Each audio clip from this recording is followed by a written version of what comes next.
Hello, and my name is Pete Rushmer, and I'm your host today of A Half Dozen Things podcast. A Half Dozen Things is a podcast for business owners just like you. Whether you're an underdog hungry for success, or you're already smashing it but want to continue to level up, we are here each week for you to get insight and learning from the very best in the business. No fluff, no BS, and no self-proclaimed gurus talking about how easy business or life is. Hello and welcome to today's episode of A Half Dozen Things podcast. I am absolutely delighted to be joined today by the queen of all things ops manuals, Penny Hopkinson. I nearly said Hodgkinson then. I bet you've been called that loads of times and I mustn't say that. Penny Hopkinson, very welcome today on the Half Dozen Things podcast. I'm really pleased to have you join me.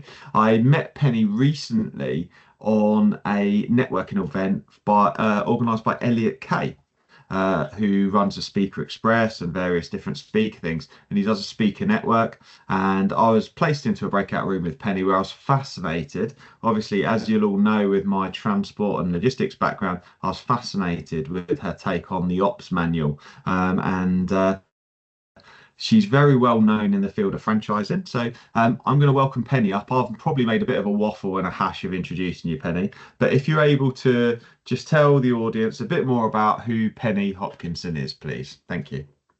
Pete, I'm delighted to be here. Thank you so much for the invitation. I'm Penny Hopkinson. I'm an operations manual specialist, which means that I coach and mentor franchisors, licensors, and multi-site business owners in how to produce a world-class operations manual. Awesome. That was very succinct. It was like you've practiced that, Penny. I'm very impressed. You're so professional. I love it. Okay, I've got 6 key questions for you, but I like to go off script, Penny. So for the interests of the audience, are you able to give them a bit of background? Because this subject can be a bit dry sometimes, but I was fascinated how lively you made it. Tell me a bit more about how you got to doing what you do now, working with franchisors. Well, I was originally a trade and tech journalist. Then I had the editorship of an international publication for planners of international advertising.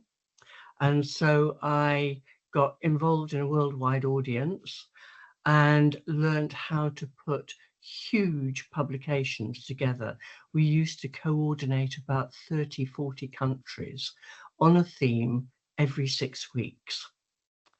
Then I became a Middle East correspondent for socioeconomics. And that was the time when the Gulf states were booming after the oil crisis of 1973. So I had a hugely wonderful experience there for something like 10 years. Then things changed, and it's what most people call a crisis, but I call a crossroads. And I had to think what else to do, because 10 years of your life racing around the Middle East, interviewing merchants and members of royal family and ministers. It was a fascinating and wonderful time. So I was invited by an old editor to become a quality correspondent for 2 major publications for the Institute of Purchasing and Supply. And I got into the launch of a new quality standard called BS 5750, which we now know as ISO 9000. And I thought total quality management, quality circles, and Kaizen, the Japanese version of quality, were fascinating. And I wondered how I could implement it and run my own business. And that's when Manual Writers International was born.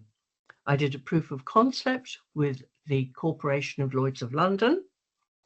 And that was a baptism of fire when we were creating operations manuals for the underwriting agents at Lloyd's based on the Lloyd's Act, and 2-year contract. And at the end of that, I think I could put an operations manual together coherently. I, by absolute fluke, met somebody from the Guinness Book of Records. They said, you write operations manuals. We need a franchise manual because the spa and club that we have just bought want to expand overseas, and we need somebody to do that. So that was my first franchise manual. And I worked with one of the top consultants and a retail specialist. And they, I think, taught me everything I knew about franchising or needed to know. And I combined it with total quality management, which I think is a marriage made in heaven, because the franchise model is so precise, because what you're trying to do is to replicate a set of absolute quality standards, SOPs, and ensure that every business operates in the same way. So that's how I got into it. Amazing, Penny. Okay, cool. So what a fantastic background. So let's go straight into my first question. So you wrote a book called Manual Magic, Create the Operations Manual Your Franchises Need to Succeed, and that was published last year in October, so nearly 12 months ago. Why did you decide to write that book about operations manual? 2 reasons. Back in the early 2000s, I had a conversation with somebody at the forefront of franchising. They said, we're all getting older. Yes, didn't really need to be reminded of that.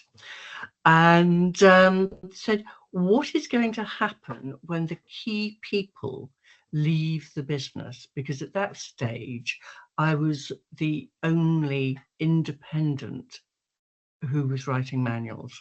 So nobody dictated to me. I just did things in the way that I needed to. And the British Franchise Association had welcomed me in 1989 as one of their professional advisors, affiliate professional advisors. And I'd set a gold standard for operations manuals with them. Plus, I'd worked on a whole range of things like the franchisor guide, the franchisee guide, and the European Code of Ethics. Yeah. So it did make sense to think about writing a book. And I did have an opportunity in 2008, but then the financial crisis hit, the sponsorship evaporated, and we all went back to square one. So then, fast forward to 2022 and the idea, or 2021, 22, when the pandemic hit and there wasn't the work around that was so prevalent before. And I thought, well, let's resurrect this and see where we can go. So I did lots of investigation, lots of research, and I'm pleased to say that I am glad that I didn't write the book all those years ago, because the book would have been a very thin, miserable little book. It would not have become the definitive book on creating an operations manual. Wow. Well, I'm very impressed that you've created the definitive book on how to create an operations manual. So just a side question then from the ones that we've planned, where can people go to find this fantastic book? Very easy. It's on Amazon. And if you put in just Manual Magic and then my name, it'll take you straight to the page. Or you could go to LinkedIn, find me there, click on the website link, which is an all-encompassing link with all my IP assets. And there's a link straight through to Amazon, but it's probably much easier to search. Fantastic. Awesome. So, Penny, as the sort of expert who's written the definitive book around this, what are the markers of a good operations manual? Well, the most important is that it covers every single aspect of the business, and it covers these aspects in operational detail, not just a checklist, because a checklist tells you what, it doesn't tell you how. And obviously, how, if you're talking about the franchise model, which can easily be transferred to any type of business that has got a number of sites, whether they're branches, whether they're owned, managed, whatever. The secret is to be able to set those standards and have them repeated faithfully, but with an eye to continuous improvement. So they have to be agile, flexible. So that's one of the first markers. The next marker is that you need to continuously update, because things change. You have a different system to implement, or you may take on another type of income stream. So, for example, somebody who's running a drain clearing company might suddenly go into plumbing. So you've always got to look at what you're doing, make sure that it's up to date, particularly in the HR field. If it's not franchised and you don't have a contract with one of the important HR companies that will help you keep your business on track. Sure. Excellent. And my next question was around, why have you reinvented the operations manual and knowledge sharing environment? Well, who wants to read an operations manual? This this is the age-old thing. Now, my generation is very happy to look at lots of dull, text-heavy information, but today, anyone under 40 is far more likely to hop onto YouTube and or Instagram or TikTok, and they want just a little bite-sized snippet to tell them how to do something. And I really think that the term operations manual has seen its day. And I think we really need to look at it as a knowledge sharing environment where everyone can participate, learn and grow. Mhm.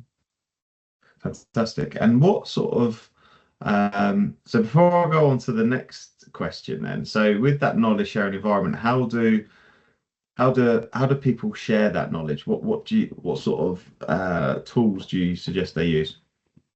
Well, video is obviously one that anyone under 40 is very familiar with.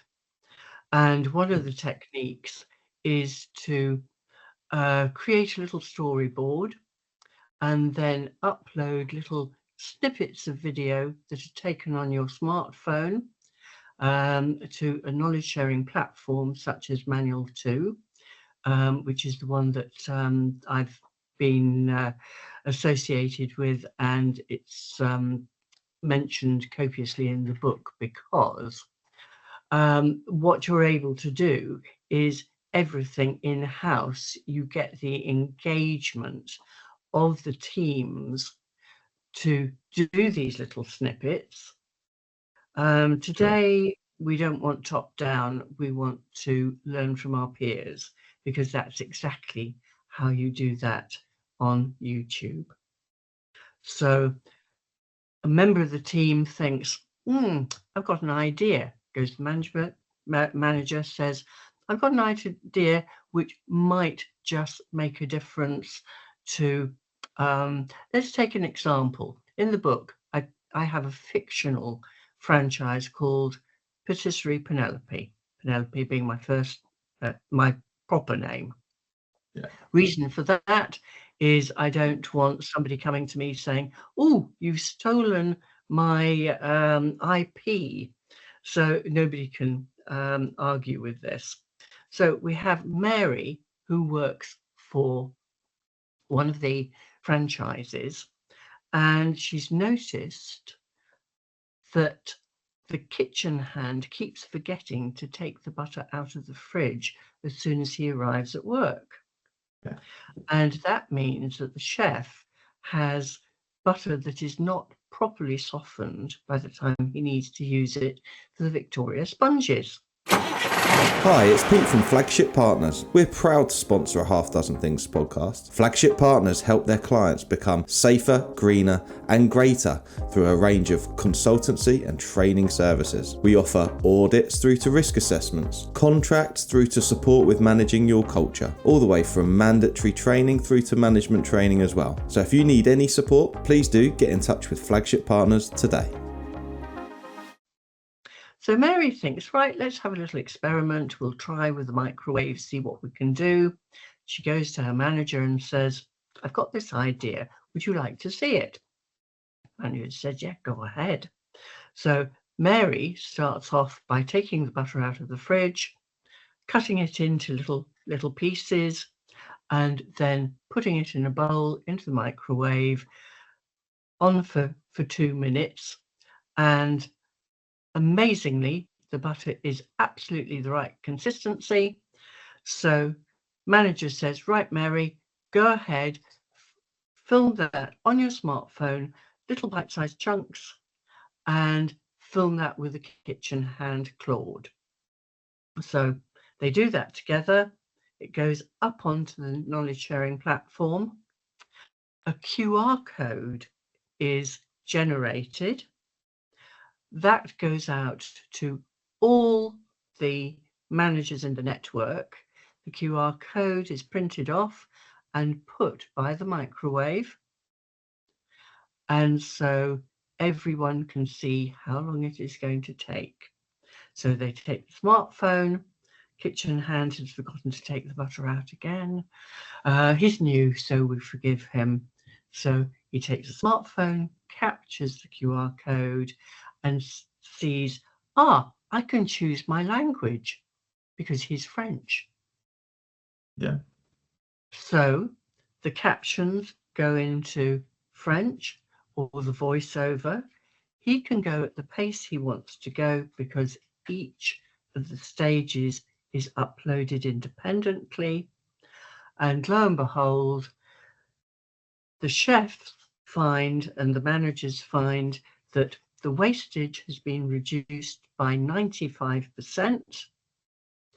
You've got happy chefs, you've got happy people who've created these little video clips because they're getting the plaudits from all the chefs in the network. Gosh, you saved us so much time, Mary. This is fantastic. Mary is awarded an Amazon or other voucher for £100 for her great idea. And you know what? At the franchise conference, there's an award for the franchise that has the best continuous improvement solution. And they get something very special, like going on a very special course or a weekend away, something that really is valuable. So everyone is engaged. That sounds awesome. Okay, so how does a mature business create a knowledge sharing environment, and how can that then help them scale the business? Right. When I look at an existing manual, I strip it down into a detailed structure and contents. We look through the structure and contents, and we identify all those procedures that are visual and can be translated into video. We then make a list.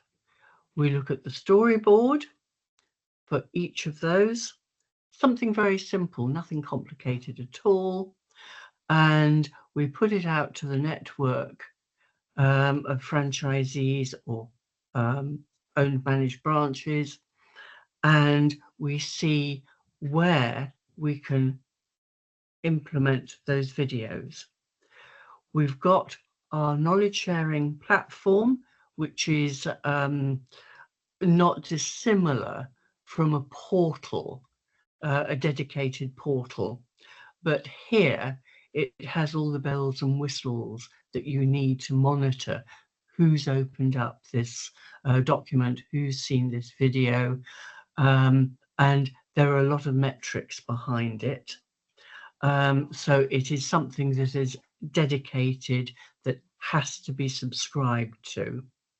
And simply you develop all these in the forefront of writing the SOPs.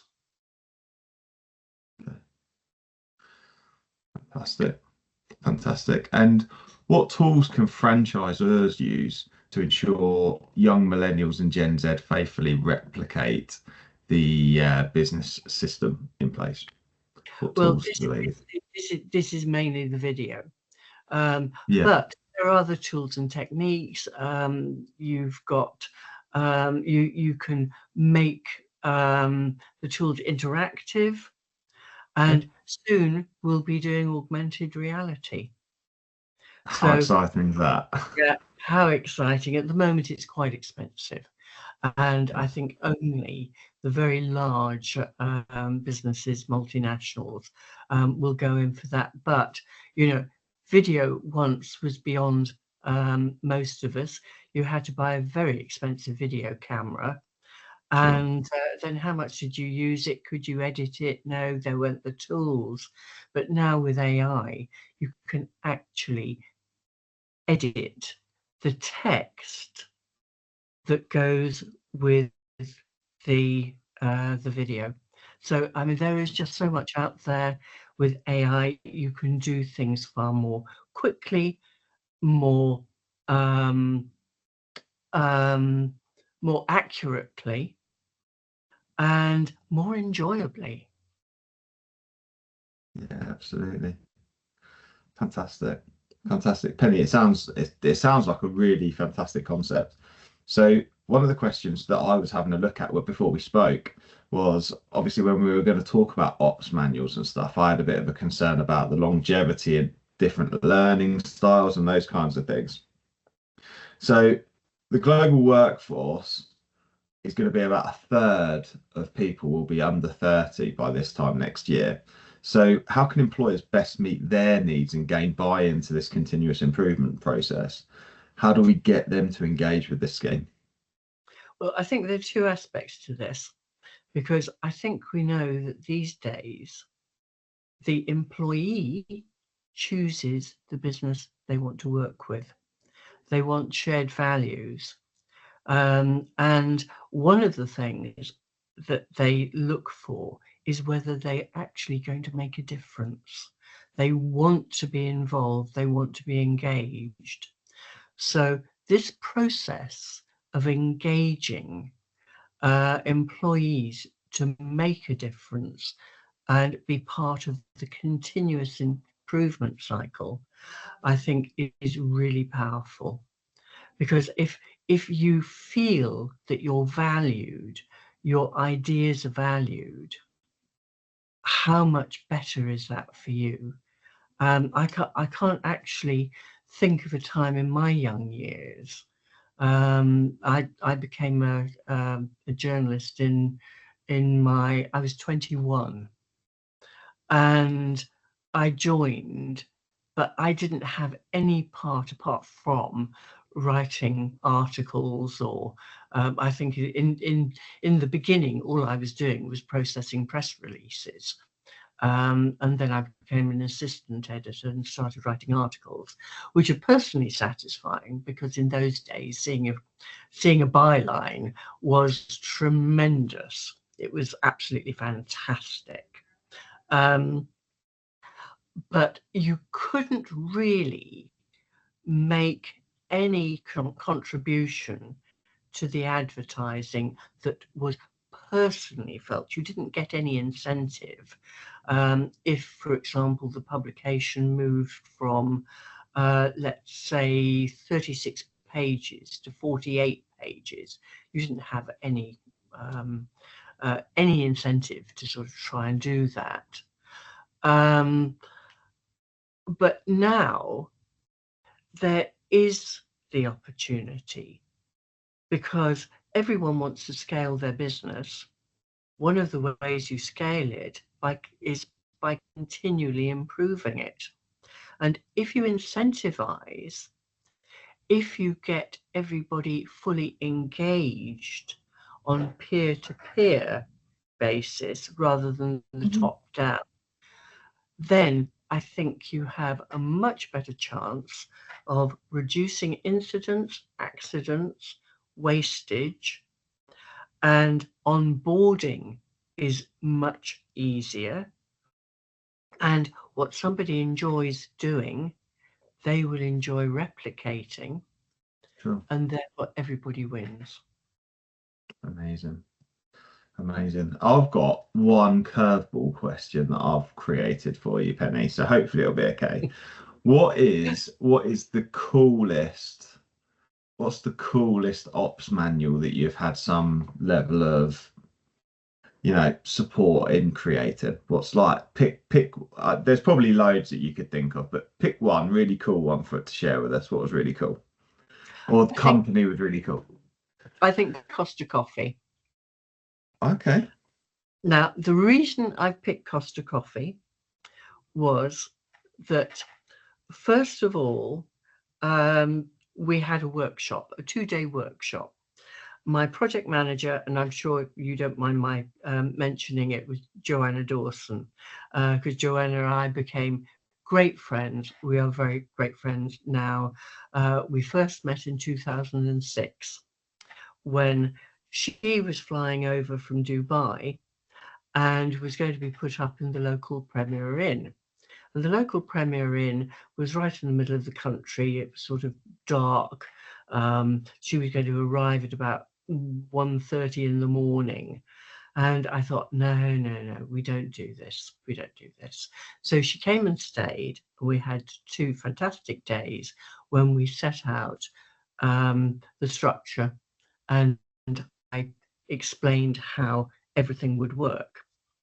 And so we liaised between Dubai and me in the UK. And you would think that that would have lots of problems, but it didn't. It was the smoothest working partnership you could get. She project managed, and I produced and edited all the content from the experts in Whitbread. And in those days, there was no real internet. You couldn't put something up on SharePoint or Dropbox or anything like that. So it was a paper-based publication. And we did a suite of volumes. But we then had the bright idea of putting them on CD-ROM. And that was the first time that a digital edition was produced. And then all the volumes went on to DVD or CD-ROMs. Amazing.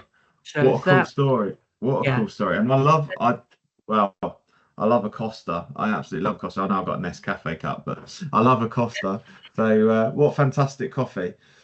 So if it came to the Costa Starbucks debate, which way do you go then, Penny? I'm afraid it's always Costa. But having said that, you go to some motorway stations and there's service stations and there's only a Starbucks. So we go into Starbucks as well. Yeah, of course. Brilliant, You Penny. You have to compare how the two, because they are the top two, or they traditionally thought of being the top two, and Starbucks is definitely the worldwide number one. But it is always fascinating to compare. Very naughty, but fascinating.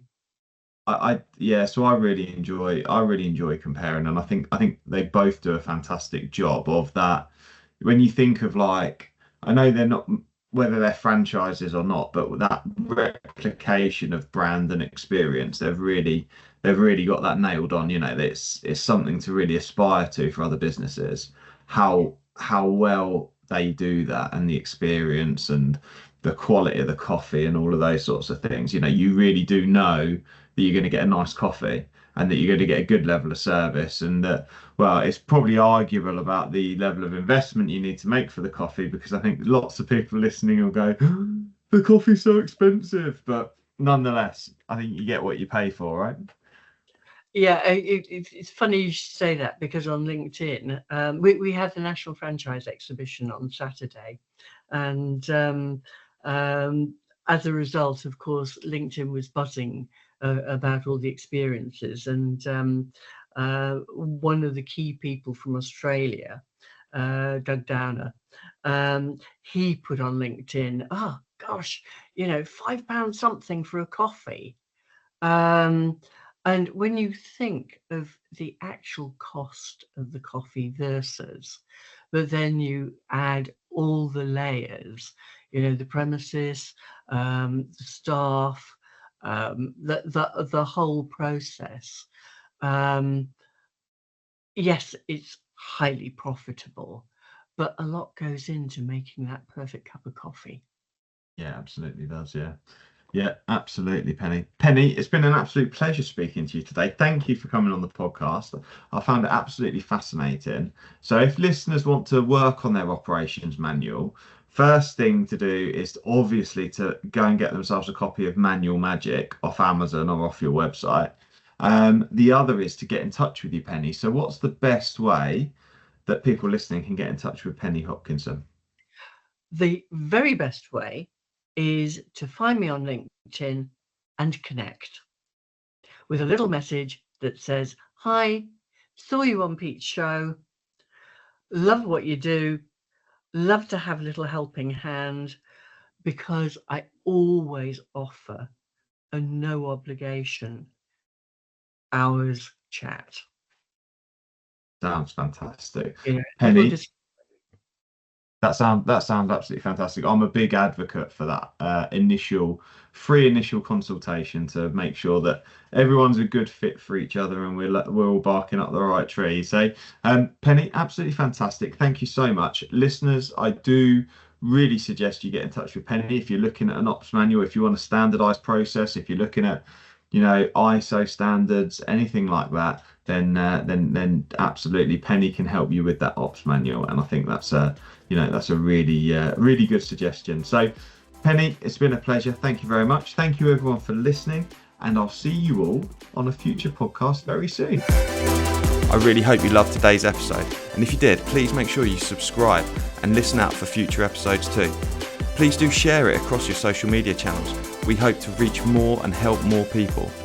If you want to find out more about me, my name's Pete Rushmer. You'll find me across any social media channel, and my business, Flagship Partners, and we're your partners in success across your business. Thank you. See you again soon.